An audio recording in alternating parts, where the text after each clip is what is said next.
तुम्ही जर एखाद्या लग्नाला गेले आणि लग्नामध्ये जेवणाच्या पंक्ती बसल्यात आणि तुम्हालाही भूक लागली आहे आणि तुम्ही वाट बघताय की कधी पंगत उठतील मी बसतो, आणि तुमच्या त्या पंक्ती उठल्यात आणि तुम्ही आता जेवायला बसलेत, तुम्हाला ताटं वाढायला सुरुवात झाली आणि तुम्हाला अचानकच हे कळलं की हे जे जेवण बनवलंय ते एका जिवंत माणसाने मेल्यानंतर बनवलंय, तर ते जेवण तुम्ही जेवाल का? मित्रांनो, अशाच हिस्टॉरिकल, मिस्टिरियस, हंटेड, हॉरर गोष्टी ऐकण्यासाठी तुम्ही आमच्या चॅनलला नक्कीच फॉलो करा. आता वळूया ह्या घटनेकडे. ही घटना सोलापूरमध्ये घडली होती. सोलापूरमध्ये अशोक नावाचा एक केटरिंगवाला होता. तर तो एवढा प्रसिद्ध होता की त्याच्याकडे भरपूर ऑर्डर असायच्या लग्नाच्या जेवणाच्या, आणि तो वेटर्स द्यायचा. त्याचा आचारीमुळे आहे ना तो अख्ख्या त्या एरियामध्ये फेमस होता. मित्रांनो, एकदा असंच झालं की मोठी ऑर्डर आली त्याला लग्नाची, आणि ती जी ऑर्डर होती ती एक चांगल्या प्रतिष्ठित फॅमिलीची होती आणि त्याला जेवण बनवायची, त्याला ते पूर्ण केटरिंगची ऑर्डर मिळाली होती. तर आता दुसऱ्या दिवशी लग्न होतं आणि हा जो केटरिंगवाला होता ह्याचा सगळ्यात प्लस पॉईंट म्हणजे कोण की त्याचा आचारी. त्याचा जो आचारी होता गोविंद मामाच्या हाताला एवढी चव होती आणि तो वयस्कर होता. ते जे गोविंद मामा होते त्यांचं वय आहे ना 70 ते 75 होतं. आणि तुम्हाला माहिती आहे मित्रांनो की केटरिंगची जी लाईन आहे ह्याच्यामध्ये जे वेटर्स असतात ते असेच बाहेर गावावरून आलेले असतात आणि ते जास्ती करून व्यसनी असतात, आणि जे आचारी पण असतात महाराज लोक त्यांनाही दारू पिण्याचा भरपूर शौक असतो. तेही दारू शिवाय जमत नसतं त्यांना.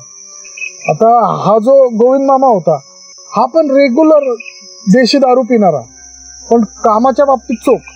त्याचं नावही भरपूर होतं आणि तो जो केटरिंगवाला अशोक होता त्याचा खास म्हणजे चांगली बॉन्डिंग होती त्यांची, आणि त्याच्यासाठी तो कधीही नाही बोलायचंच नाही. कुठलीही ऑर्डर असू दे तो करायचा. आता हे जे लग्न होतं त्याच्या आदल्या दिवशी तो मेन केटरिंगवाला होता अशोक, ह्यांनी जे काय सामान लागतं भाजी तरकारी सगळं आणून ठेवलं होतं त्या हॉलमध्ये जिथं लग्न होणार होतं. सकाळी जेवण पाठ लवकर बनवायचं. याची जी सगळी टीम होती म्हणजे आचार्याच्या हाताखाली जे काय बायका असतात, जे काय लोक असतात, ह्यांना त्या अशोकनी रात्रीच त्या हॉलवर पाठवलं होतं आणि सकाळी पाठ जेवण बनवायचं हे सांगितलं होतं.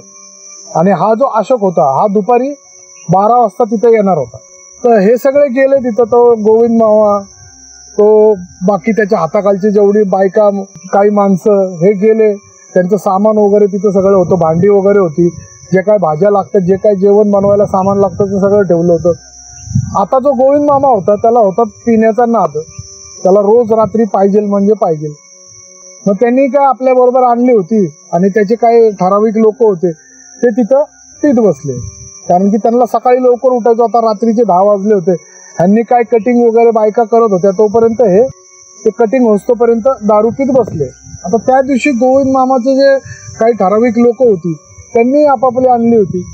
त्या दिवशी गोविंद मामाने काही थोडीशी जास्तीच पिली, दारू जास्तीच झाली. तर आता गोविंद मामा रात्री झोपले, सकाळी उठायचंय म्हणून पहाटे 3 वाजता उठायचं होतं म्हणून ते लवकर झोपले. बाकी सगळं सामान झालं होतं, सगळे झोपले, हॉलमध्ये झोपले होते.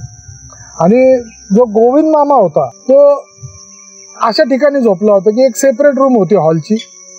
त्याला ते गरम खूप होत होतं म्हणून त्यांनी काय केलं की त्या रूमच्या बाहेर जे छोटं मोठं असं ग्राउंड होतं त्या ग्राउंडवर चटई हातरून तो गोविंद मामा आणि आणखीन एक माणूस त्यांच्याबरोबर तिथे झोपला होता. आता रात्री अचानक की गोविंद मामा आहे ना त्यांच्याबरोबर जो झोपला होता त्याला बोलले की मला काहीतरी अस्वस्थ होतंय, मला घाबरल्यागत होतंय, मला काय कळाना, थोडं पाणी आणून दे. तर तो पण आता वयाने जास्ती होते त्यामुळे त्यांनी पाणी आणलं, त्यांना दिलं. गोविंद मामा पडले, तोही पडला. आता तो जो होता त्याला सकाळी लवकर उठायची सवय होती.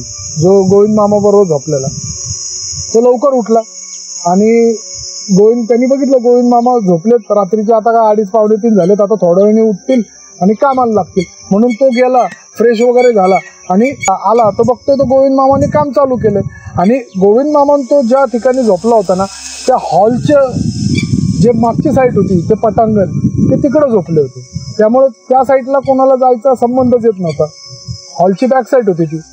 मग आता आम्ही बघितलं की गोविंद मामा आले, जेवण वगैरे बनवतात, ते यांचं काम चालू झालं. यांनी जे जे ऑर्डरमध्ये होतं, स्वीट, पुरी, भाज्या, दाल राईस, काय जी काय ऑर्डर होती त्यांनी कंप्लीट केली.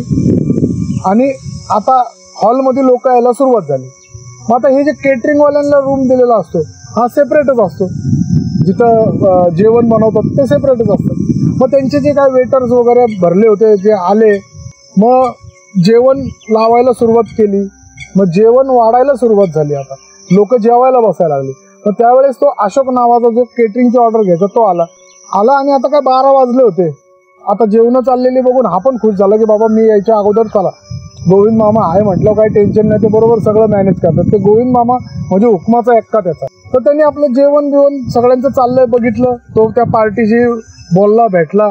आता तो वेटरच्या रूम मध्ये गेला जिथे जेवण बनवलं होतं तिथं. तो गेला आणि त्यांनी पाहिलं की जो त्यांच्यामधला आचार्यांमधला जो गोविंद मामाबरोबर झोपला होता तो खूप घाबरला होता. आणि त्याची जी लोक होती, जे वाढपी किंवा जे वेटर्स, त्यांना काहीतरी घाबरत बोलत होता की असंच काहीतरी जेवण नका देऊ वगैरे हे ते.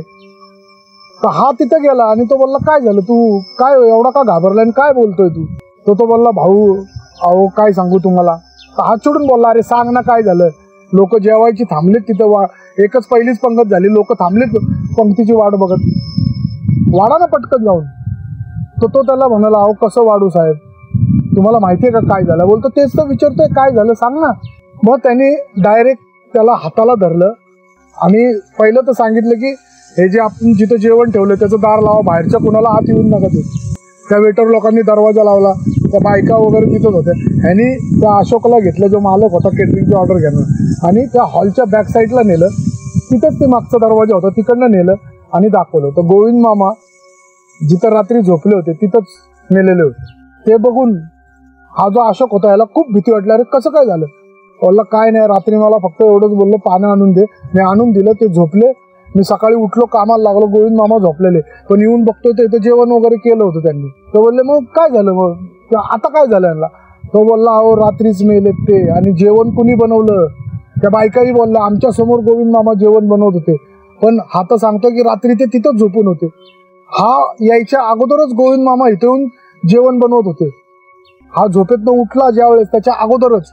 ते ऐकून त्या अशोकला एवढी भीती वाटली. हे जे त्यांचं बोलणं चाललं होतं त्या पाहुण्यांच्या, नवरदेवाच्या पाहुण्यांच्या एकाने ते ऐकलं आणि तो सरळ त्या पंक्तीच्या इथं गेला जिथं पंक्ती बसल्या होत्या, आणि तिथं जोरात ओरडून बोलला अजिबात कुणी जेवण करू नका, अजिबात जेवण करू नका कुणी. सगळे जेवायचे थांबले होते. आता हे अख्ख्या त्या लग्नामध्ये सगळीकडे पसरलं की मेलेल्या माणसांनी जेवण बनवलं. ते जे मुलाची साईट होती, मुलीची साईटवाले होते, ते इथं आले यांच्याकडे आणि बोलले काय. मग त्यांनी सांगितलं.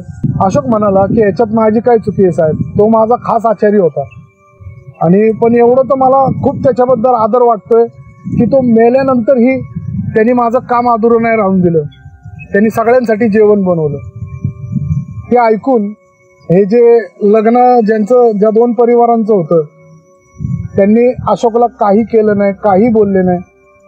त्यांनी त्याला एवढंच बोलले की ठीक आहे ते झालं गेलं ते सोडून द्या, आम्ही हे जेवण आता कोणाला खाऊन देणार नाही, ज्यांनी खाल्लं ते त्यांचं नशीब, पण आम्ही अजून एकदा जेवण ठेवू, पण आता हा विषय इथं मिटवा.